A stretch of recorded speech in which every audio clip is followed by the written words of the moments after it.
Thank you. Again, my name is Robert Johnson, and I'm the president and CEO of Cimcor. So we're going to talk about these silent threats. These things that happen, and we just never even realize anything was wrong. So we're in this war, I call it a hidden war, where breaches are hiding in plain sight, and we don't have the tools or the mechanisms to even realize it. In fact,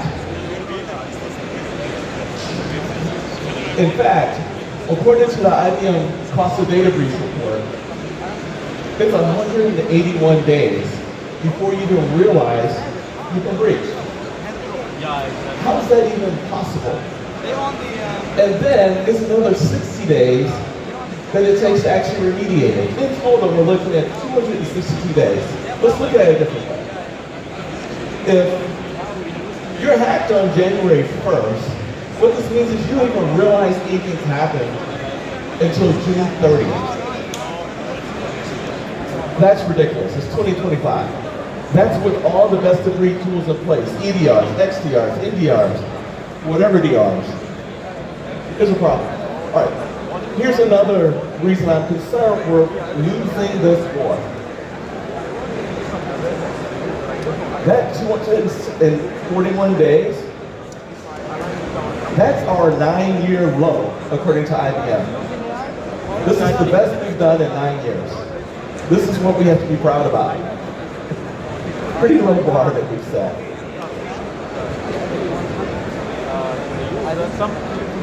So the real issue is that we have this attack surface that we can't clearly see. All these things that happen in our infrastructure that we don't have the clarity when things happen in an unexpected way. It could be misconfigurations to our cloud environments. It could be changes to our infrastructure's code, or the infrastructure itself and the configurations related to it. And then there's this other thing I call shadow changes. And you have good shadow changes where engineers may have the best intents, but they don't do the change management process and they break things. Or these other malicious changes that happen in your infrastructure that you simply can't see. And then we're very focused on agents and all these things, but there are all these devices out there that are very difficult to monitor. And sometimes, because they're network devices and security devices, we kind of forget they have configurations, and that they're potentially at risk. And these are blind spots, where our network devices, our firewalls, our Kubernetes, Docker, all these things are not being looked at, and we're kind of forgetting that these have configurations and can be at risk. It's even affecting our supply chain. When we look at SolarWinds, remember that a few years ago? The initial compromise occurred when bad actors added code to their code base. And they did not have a way of monitoring their CI/CD pipeline. The result was that code got signed. And then ultimately that code got distributed to 18,000 customers. And it went months undetected. Some folks say it went up to 18 months without anyone realizing that anything malicious had happened. At some point, FireEye decided and realized that something was going wrong and brought up general awareness to folks. But the point is that changes are occurring in our infrastructure and we don't realize it. This happened twice. Once in the CI/CD pipeline, they didn't have the visibility. Second time on the customer's system. For 18 months, they did not realize that bad actors essentially had a backdoor and were slowly making changes to their environments. In fact, someone testified before Congress that they still did not have a clue or were confident that they identified all the places that backdoors were installed as a result of the SolarWinds exploit. We saw something similar happen with the movement 0 day. You know, this all started May 27, 2023. 3 days in,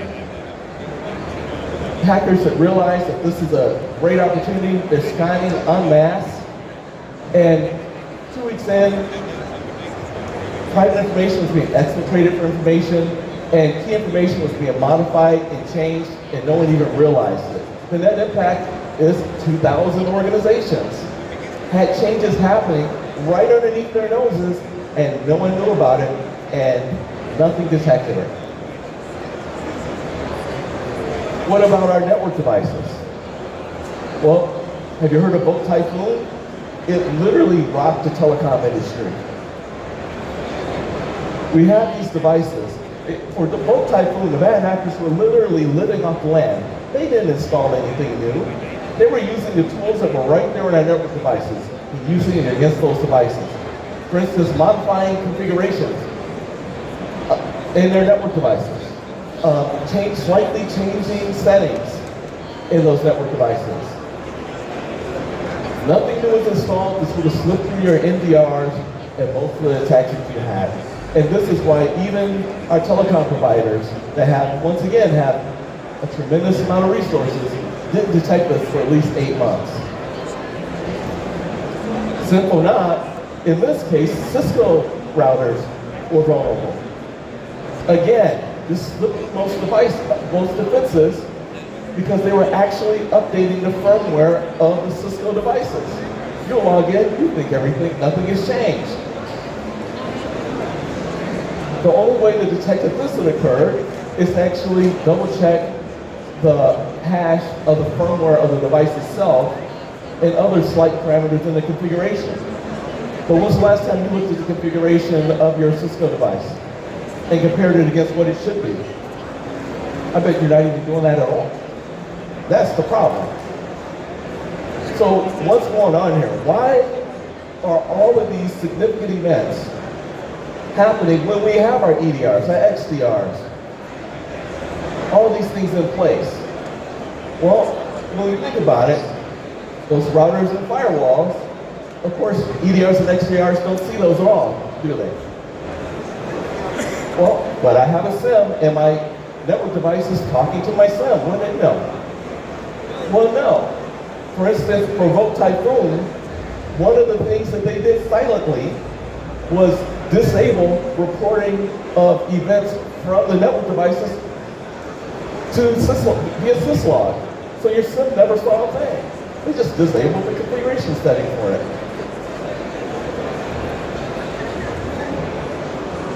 What about changes to firmware? Of course, EDRs can't see that. SIMs can't see that. Changes to core baselines. But what about 0 days? What if a bad actor focuses on your particular organization and changes something that's critical? Something custom.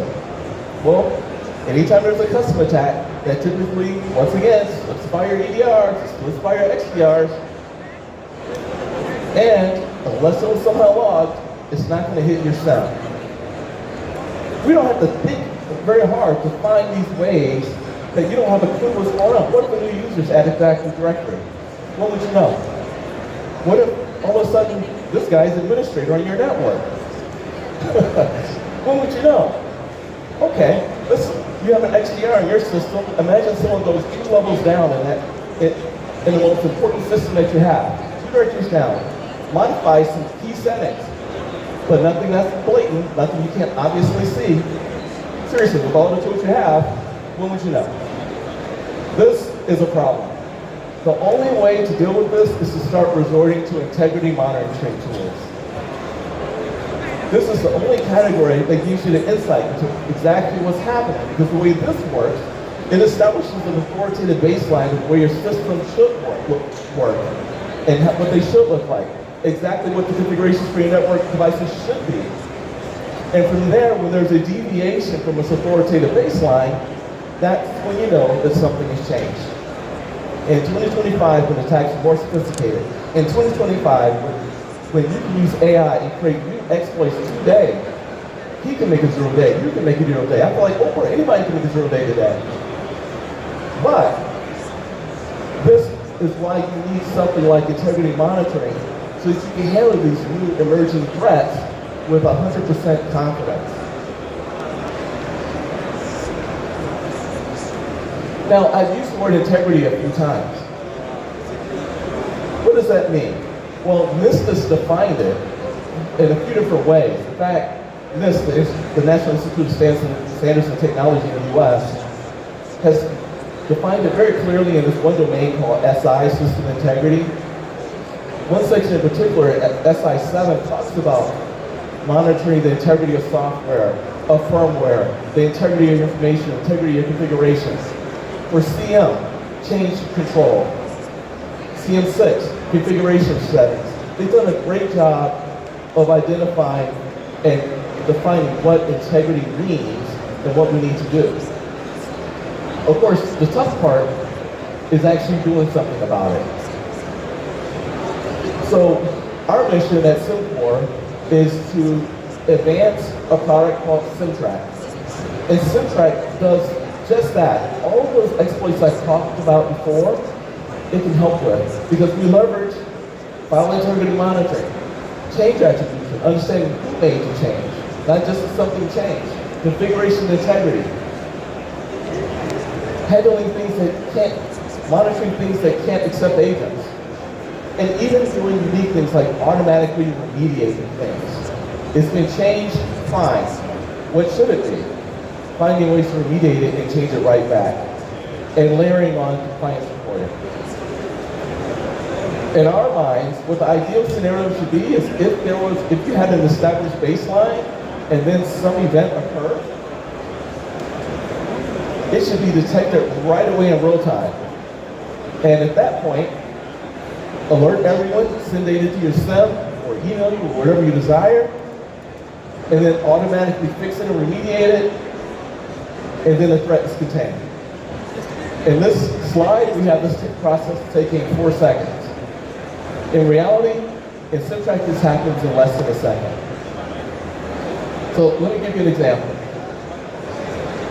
Here, we actually have a Windows system. A bad actor goes in, for instance, and actually highlights a bunch of files and just deletes them all. Cimtrack detects it, and watch, they all come right back. Or someone goes in and actually adds some files. Well, Cimtrack detects that are added and they remove it. Or they go in and delete all the contents of a file. You close it, you saw it say 0 KB, you go back in, all the contents were back. Or we have another mode called deny access, where you can't even change it in the first place. We literally stop changes from occurring. This guy's trying to delete files and you just can't do it because you're locked out at the kernel level.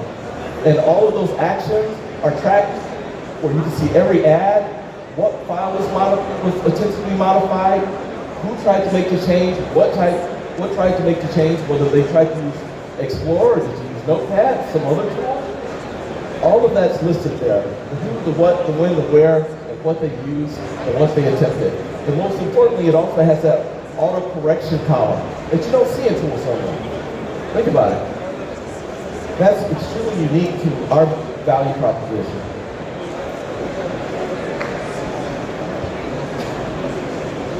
In the cloud, things aren't much better. In fact, IBM says that of all these breaches that we have, which by the way, the probability of getting breached is greater in the cloud than on-prem. But according to that same IBM Cost of Data Breach report, they indicate that 99% of these breaches are a result of misconfigurations. It's the customer's fault. So what's the mitigating control for that? We're still human, we're going to make mistakes. Once again, this is why integrity is important. So we can identify when there's policy drift. So we can identify when there was some weak link because of exposed credentials or keys, or perhaps configuration change, settings were changed for your Amazon S3 buckets. When you can monitor the integrity of those configurations, and when they drift away from the expected state, at least you have a heads up that something unexpected is happening in the cloud. Now here's another interesting use case. This is the DC shadow attack.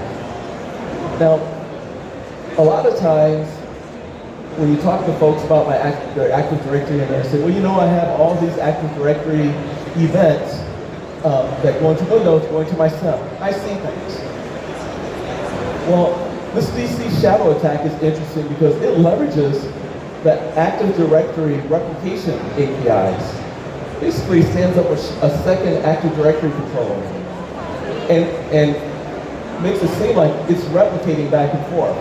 So you can add new users in the fake server, and it gets replicated over to your primary domain controller, and it doesn't show an event because it wasn't an event. As far as AD is concerned, it was just doing this regular job of replicating events from one domain controller to another. It could be privilege escalation, new users, GPO changes.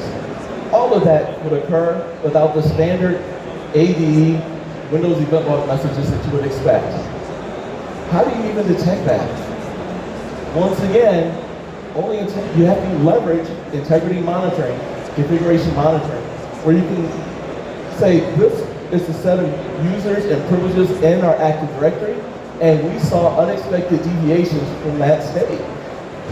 That's how you detect it. Our existing tools would not find or identify that this attack had happened. And network devices, as I alluded to earlier, it's not much better. Network device configs change, and you don't have any visibility to it. In the OT world, in your SCADA system, and your human machine interfaces, and many of the specialized machines that are on the plant floor, what's monitoring those configurations to make sure they haven't been altered or changed in some unexpected way? And then, if it was, when would you know about it? I would suspect 181 days to be optimistic. I bet the real answer is never. And that's unacceptable. What's verifying the firmware of your devices? So I want to give you a few takeaways. I think on Monday when you get back in the office, take a step back and let's evaluate what are your integrity baselines. What is your integrity strategy in your organization? You may not have one, and that's okay. But now it's time to take a step back and identify what is your real strategy in terms of configuration management and integrity. And then, once you start pulling that back, you'll realize, well, we probably need to look at our change management processes and start enforcing this and make sure that we are getting the proper change approvals and going through a consistent process. It's a great time to review that. And then once you have this process in place, you need to decide how to act. Because you probably have thousands of devices. Where do you start? Well, I recommend you start with those network devices because those are areas where you really don't have the visibility that you think. So start there. Critical infrastructure devices, that's another area to look at and prioritize. And then another area I would recommend are databases. I'm very worried that people don't have any insight to what's happening in your databases. I'm not talking about the data. I'm talking about all that makes your database run. Your stored procedures, your triggers, the executables affiliated with your databases. There's a lot more to a database than just the data. And if, for instance, if a credit card transaction occurred and the transaction is going into a database, yes, that's data. A trigger could midstream identify that a transaction occurred and perhaps add additional money onto that transaction, increasing the cost. That's the kind of thing a trigger could do. And hackers could do that without even realizing it's occurring. Similar for stored procedures. So prioritize databases. And then, for these important items, identify the places where this automatic rollback and remediation and resiliency capability is most important. And start to implement it, and then test it. Start red teaming this and figuring out how this works in reality. You're going to realize that this is going to completely change your incident response strategy. So, with Cimtrack, you can see every change, you can control every change, and you need that visibility, you need the integrity. It's time to start making that shift from this reactive mode, and sadly you're reacting 181 days after the fact, to being more proactive. So with Cimtrack, we give you that hyper visibility, real-time decision making and identification, the ability to automatically roll back, the capability to be continuously audit ready because you know what's going on, and you do it all from one single platform. We'd love to show you more. We only have a few seconds left, but we're in booth H24 D70, and I look forward to meeting all of you. Thank you very much, Mr. John.